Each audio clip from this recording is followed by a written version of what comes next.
만약에 우리 삶에 언젠가 거대한 파도가 덮쳐올 거라는 걸 안다면 우리는 과연 용기 있게 하루하루를 살아갈 수 있을까요?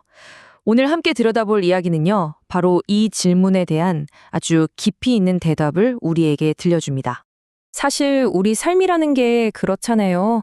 언제든 예측할 수 없는 거대한 파도가 닥칠 수 있죠.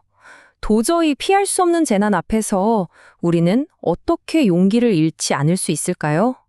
이 이야기는 바로 이 철학적인 질문에 대한 답을 함께 찾아가는 하나의 여정이라고 할 수 있습니다.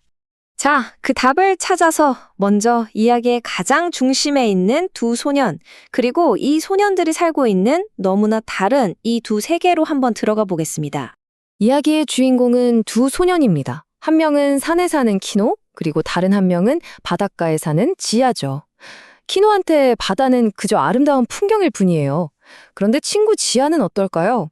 지아에게 바다는 적입니다. 아니, 똑같은 바다를 보는데 어떻게 이렇게 다를 수가 있죠? 바로 이 차이점에서부터 모든 갈등과 성장이 시작됩니다. 그런데 말이죠, 위험이라는 게 꼭 바다에만 있는 건 아니었어요. 이 마을 공동체는 이미 위험의 그림자 속에서 살아가는 법을 나름대로 터득하고 있었습니다. 키노의 아버지가 아들한테 아주 중요한 사실을 일깨워 주는데요. 바다에는 해일이 있지. 하지만 우리가 안전하다고 믿는 이 농장 바로 뒤에는 뭐가 있니? 활화산이 있단다. 그러니까 바다든 땅이든 이 세상에 완벽하게 안전한 곳은 없다는 거예요. 위험은 어디에나 있다는 진실이죠. 바로 이 대사가 이 이야기의 핵심 철학입니다. 키노의 아버지가 이렇게 말해요. 두려움에 사로잡히는 건 스스로 두려움의 노예가 되는 거라고요. 중요한 건 죽음을 미리 걱정하는 게 아니라 살아있는 바로 이 순간을 온전히 즐기는 법을 배우는 거다, 이 말이죠. 이 마을 사람들은 그래서 위험을 그냥 일상으로 받아들이는 법을 알고 있었어요. 영주가 성의 깃발을 딱 올리고 절의 종이 막 울리면 바로 높은 곳으로 대피하는 거죠. 이건 그냥 공포에 떠는 게 아니라 위험 속에서 살아가기 위한 아주 체계적인 약속 같은 거였습니다. 그리고 마침내 그날이 오고야 맙니다.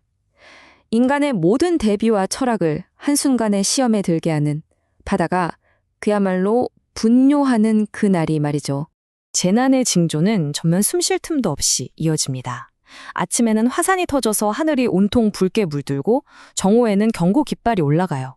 그리고 오후 2시, 마침내 절의 종이 미친 듯이 울리기 시작합니다.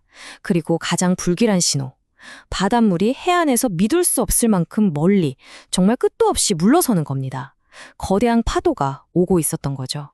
바로 그 순간 지아의 가족은 정말 가슴 아픈 희생을 선택합니다. 너는 막내니까 반드시 살아야 한다. 이 한마디와 함께 대를 이어야 한다는 그 절박함으로 지아 혼자 산으로 도망치게 하죠. 이게 그들이 보여줄 수 있는 마지막 사랑의 방식이었습니다. 그 모든 준비, 모든 경고, 인간의 모든 의지를 무력하게 만든 것, 마을 전체를 집어삼킨 건 바로 단 하나의 정말 거대한 파도였습니다. 그 파도 한 번에 어촌 마을 전체가 그냥 흔적도 없이 사라져 버렸어요.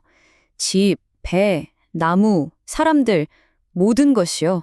마치 처음부터 아무것도 없었다는 듯이 아주 말끔하게요. 자, 이제 이야기는 모든 것이 무너져 내린 절망의 잿더미 위에서 어떻게 삶이 다시 피어나는지에 초점을 맞춥니다. 파회, 바로 그 이후의 이야기죠. 모든 걸 잃고 혼자 남겨진 지아. 그런 지아를 키노의 가족이 따뜻하게 품어줍니다. 키노의 아버지가 슬픔에 잠긴 지아에게 이렇게 말하죠. 난 항상 아들이 하나 더 있었으면 했단다. 바로 이 말 한마디로 지아에게 새로운 가족이 생겼습니다. 그리고 키노의 아버지는 지아에게, 그리고 어쩌면 우리 모두에게 이 이야기의 가장 중요한 진실을 들려줍니다. 삶은 언제나 죽음보다 강하단다. 파도가 모든 걸 앗아갔지만 결국 살아남은 이 생명의 힘이 훨씬 더 강하다는 희망의 메시지인 셈이죠. 이제 지아는 아주 중대한 선택의 기로에 놓이게 돼요. 늙은 영주가 그를 양자로 삼아서 성에서 안전하고 불효하게 살게 해주겠다고 제안한 겁니다. 다시는 해일의 공포를 겪지 않아도 되는 정말 완벽하게 안전한 삶을 제안받은 거죠. 하지만 지아는 어떻게 했을까요? 그 제안을 거절합니다. 보장된 안전 대신 자신을 가족으로 받아준 키노의 가족, 그러니까 사랑과 유대를 선택한 거예요. 위험이 늘 도사리고 있더라도 소중한 사람들과 함께 살아가겠다는 결심이었죠. 시간이 흐르고 이야기는 결말을 향해 갑니다. 이제 우리는 용기라는 게 그냥 막연한 감정이 아니라 아주 의식적인 결단이라는 걸 목격하게 될 겁니다. 몇 년이 흐르고 모두가 잊은 듯했던 그 폐허가 된 해변에 정말 놀라운 광경이 펼쳐져요. 어떤 남자가 나타나서 묵묵히 집을 짓기 시작한 겁니다. 절망의 땅 위로 생명이 돌아오고 있다는 첫 번째 신호였죠. 그 모습을 본 지아는 결심합니다. 나도 돌아가야겠다고요. 그리고 아버지처럼 어부가 되겠다고 마음먹습니다.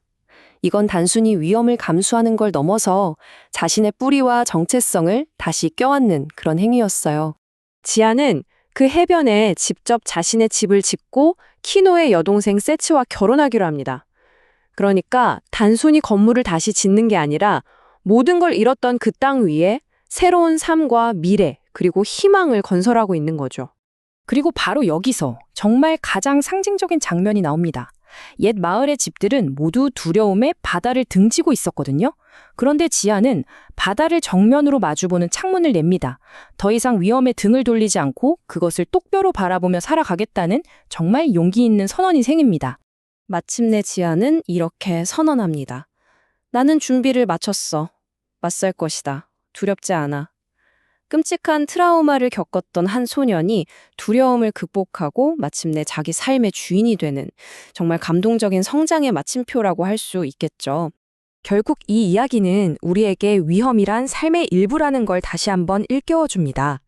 정말 중요한 질문은 파도가 다시 올 것인가가 아니라 그럼에도 불구하고 우리는 어떻게 살 것인가 하는 것이겠죠.